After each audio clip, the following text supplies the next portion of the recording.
안녕하세요. 소설 하다의 26번째 시간이 돌아왔습니다. 네, 여러분, 혹시 여러분들은 소설을 읽다가 좀 눈물을 흘리신 적이 있나요?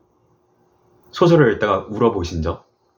저는 이 경험이 흔치 않을 거라고 생각을 해요. 물론 이제 영화나 드라마 같은 경우는 똑같이 서사물이지만 이 음악도 있고 뭔가 이렇게 울어 이렇게 만들어주는 게 있잖아요. 좀 이렇게 화면미, 영상미 그런 걸로 좀 몰입을 시켜서. 근데 소설을 읽고 우는 거는 저는 좀 흔치 않은 경험이라고 생각을 하거든요. 소설은 기본적으로 잔잔하게 어떤 정적인 상태에서 읽는 게 기본이니까. 그런데 오늘 소개해 드릴 소설은 제가 보면서 정말 마지막에 이렇게 눈물 한 방울을 딱 이렇게 흘린 소설입니다. 네, 오늘 얘기해 볼 소설은 오수환 소설가님의 아찰란 피크닉이라는 장편 소설입니다. 네, 근데 저희 소설하다를 이렇게 꾸준히 봐오신 분들이라면은 이 오수환 작가님 이름이 되게 낯익을 수 있어요. 왜냐하면은 이미 오수환 작가님의 다른 소설 한 편을 다뤘거든요. 저희 지구인을 위한 축구 교실이라는 역시 장편 소설을 다뤘었는데 저희 소설하다 최초로 똑같은 작가님의 소설을 이렇게 다루게 되었습니다. 되게 좀 영광스러운 순간이라고도 할 수 있을 텐데요. 사실 그 지구인을 위한 축구 교실 그걸 보면서도 저는 좀 마지막에 눈물을 좀 이렇게 또르르 흘렸습니다. 그러니까 제가 그렇다고 약간 맨날 우는 그런 울보 스타일은 아닌데 제 생각엔 저랑 약간 이 오수환 작가님, 그러니까 소설가님이 이 딱 짚는 어떤 그 감정의 포인트가 저한테 아킬레스건인 것 같아요. 그러니까 딱 작가님이 툭 하면은 저는 툭 울음이 떨어뜨리는 약간 그런 상성이 맞는 좀 작가님이라고 생각을 하는데 일단은 아찰란 피크닉 뭔가 이렇게 제목만 저희 봤을 때는 무슨 내용인지 전혀 상상이 안 가지 않아요? 전 아찰란이라는 말도 처음 들어봤고 아찰란 플러스해서 피크닉? 이게 뭐지? 그리고 막 약간 표지를 보면은 굉장히 좀 기묘한 것들이 있고 그래서 내용을 간단하게만 설명을 드리면은 이거는 근미래 설정입니다.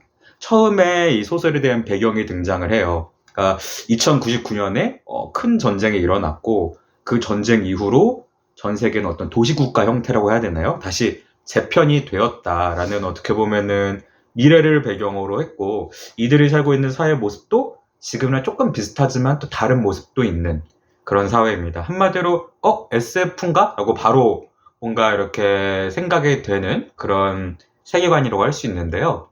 그리고 여기서 근데 집중을 하는 거는 이제 10대 학생들입니다. 그러니까 우리로 따지면은 이제 중학생, 고등학생, 입시를 준비하는 학생들에 대한 얘기인데 이때는 이제 종평이란 게 있어요. 종평.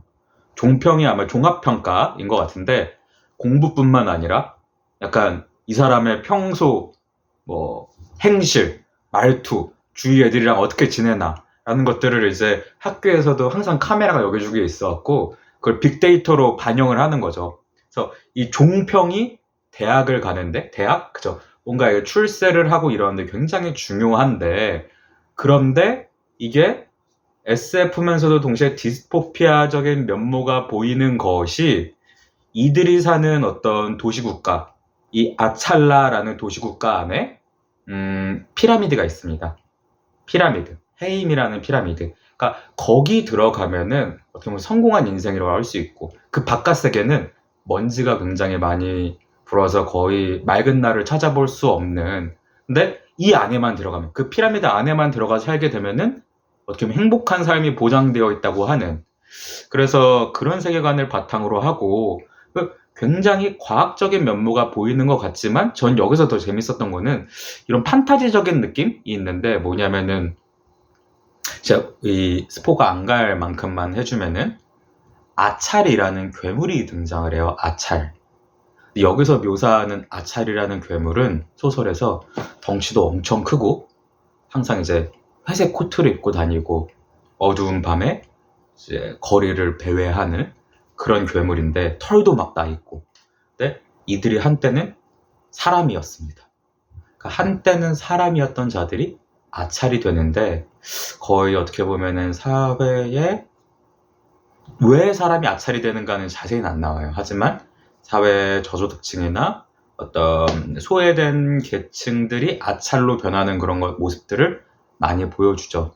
그래서 이 피라미드 바깥에 사는, 그러니까 그 멋있는 신세계로 들어가지 못하는 다른 사람들은 아찰이 될 수도 있다는 공포에 사로잡혀 있고, 실제로 누군가는 자기 가족 중에 아찰이 된 경우도 있고, 아찰이 되면 당연히 가정에서 나가서 거리에서 살아야겠죠. 그래서 이런 설정들이 되게 재밌다 라고 생각이 들었는데, 그런데 저는 이 설정만 가지고 되게 유희하는, 설정이 재밌어서 계속 끝까지 읽게 된 단순히 그런 소설은 아니라고 생각을 했어요.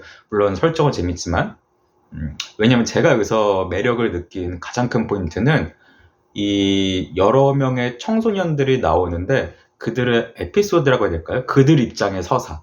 그러니까 한 명 한 명 한 명 한 명의 서사를 그런 다루는 방식이 되게 재밌었어요. 아마 오수환 작가님의 이 어떻게 보면은 되게 잘하시는 특기? 어떤 그런 거라고 생각을 하는데, 어떤 이야기는 한 사람의 시점을 중심으로 해서 뭔가 돌진한 이야기가 있잖아요. 이 사람이 뭐 어디를 겪고 어떤 걸 겪고 사건이 갑자기 벌어지고, 그러니까 이 사람 위주, 한 사람 위주로. 근데 이 소설은 조망한다 그러죠. 그러니까 인물들이 있으면, 어떤 사회에 이렇게 인물들이 있으면은 새가 위에서 이렇게 내려다 보듯이 그 인물들 한 명 한 명의 이야기를 조망하는 듯한 느낌입니다. 그리고 그들이 나중에 결국에는 끝에 가서는 하나로 어떤 만나는 느낌. 그래서 저희 지구인을 위한 축구 교실도 어떻게 보면 그것과 비슷한 서사 구조를 가지고 있다고 볼 수 있는데, 그래서 저는 특히나 청소년들, 어떻게 보면 디스토피아 사회와 같은 이 시대를 살아가는, 그리고 종평을 준비하는 청소년들을 다루면서도 힘들었던 건 문체에 대한 거 있잖아요. 제가 항상 문체에 대해 관심이 있는데, 이 문체가 항상 누구를 다루냐에 따라 달라져요. 그러니까 A라는 학생, B라는 학생, C라는 학생을 다룰 때 각자 이때는 이런 문체, 이때는 어떤 건조한 문체, 이때는 조금 엉뚱하면서도 그런 문체, 이때는 굉장히 섬뜩하고 시적인 문체, 그런 것들이 굉장히 바뀌어서 나는 작가야, 작가의 단일한 목소리로 쭉 가는 것이 아니라 말 그대로 되게 다양한 사람들의 목소리를 작가가 들었다가 그것을 기록하는 느낌이라고 할까요?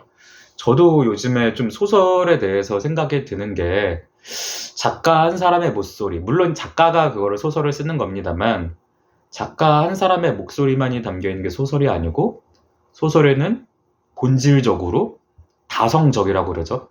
다양한 사람들의 목소리가 묻어 있는 게 소설이라는 생각이 드는데, 그런 면에 있어서 되게 다채로운 면모를 볼 수 있지 않았나라는 생각이 들고, 또 저는 이제 아무래도 제가 눈물을 흘린 포인트들이 그런 것 같아요. 그러니까 그들을 다루는데 좀 이렇게 어려운 말로 대상화라고 해야 되나요? 이들을 대상화해서 다루지 않으셨다? 오수환 작가님이? 전 그게 좀 느껴졌어요. 그러니까 사실은 저는 소설은 진짜 수필 에세이보다 속이기 힘든 장르라고 생각을 해요. 그러니까 소설을 읽으면은 이 사람이, 그러니까 소설 속에서 뭐 솔직하게 말한다 안 말한다를 떠나서 어떤 소설을 읽으면 이 작가가 어떤 사람인지 되게 보이는, 그러니까 진실을 쓴다라는 수필 혹은 막 내 의견을 표현한다는 에세이, 그런 것보다도 그 사람을 되게 잘 보여주는 게 저는 소설이라고 생각을 하는데, 그렇게 봤을 때 이 아찰란 피크닉을 보면은 제가 아까 말했던 한 명 한 명 한 명의 사연들이 그냥 이런 사연 있네 귀로 듣고 쓰는 것이 아니라, 좀 그들의 이야기에 대해서 좀 더 깊이 공감하고 빠지려 그러고 많이 생각해 보려는 어떤 그런 작가님의 태도가 저는 느껴졌어요. 그래서 이 오수환 작가님이, 물론 이제 어떤 사람인지는 전 당연히 모르겠습니다만, 굉장히 어떤 의미에서 따뜻한 작가님이겠구나. 인간에 대해서 따뜻한 마음을 가지고 있는 작가님이겠구나. 그리고 그거는 작가로서, 소설가로서 굉장히 하나의 재능일 수도 있다고 생각하거든요. 굉장히 뛰어난 능력이고. 그래서 그런 시선들로 이렇게 보다 보니까, 근데 그 중에서 여러분들도 아마 보시다 보면은 여기서 한 몇 명의 청소년들, 한 7명 정도, 네, 7명의 청소년들이 나오거든요. 이 중에서 한두 명은, 한 명은 무조건 여러분들도 공감하게 돼 있어. 그러니까 이거를 찾는 재미도 있을 거예요. 내가 조금 마음을 둘 수 있는 인물은 누굴까? 한 명은 분명히 있을 거거든요. 저는 한 2명에게 약간 빠졌는데, 그러다 보니까 그런 거 읽으면서 눈물이 이제 또르르르르르 이제 막 마지막에 좀 내리는 그런 포인트가 있겠죠. 그래서 어떤 의미에서는 좀 청소년 소설이라고도 볼 수도 있고, SF 디스토피아 소설이라고도 볼 수 있고, 그런데 저는 좀 뭔가 이렇게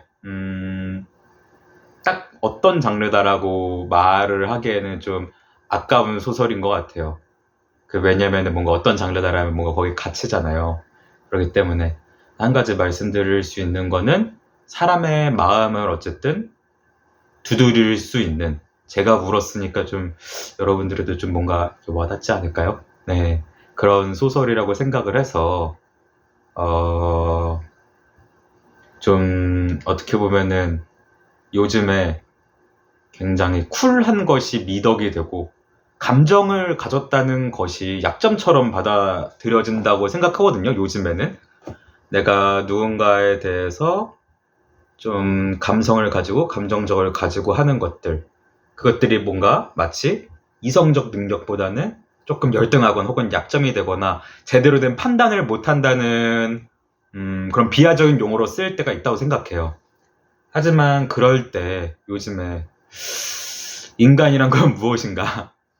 인간이란 건 결국 이런 마음을 가진 존재가 아닌가라는 그런 거를 너무 거창하게 제가 얘기한 거였을 텐데 느낄 수 있는 소설. 그래서 오수환 소설가님의 아찰란 피크닉 꼭 한번 읽어보시면 좋을 것 같습니다. 감사합니다.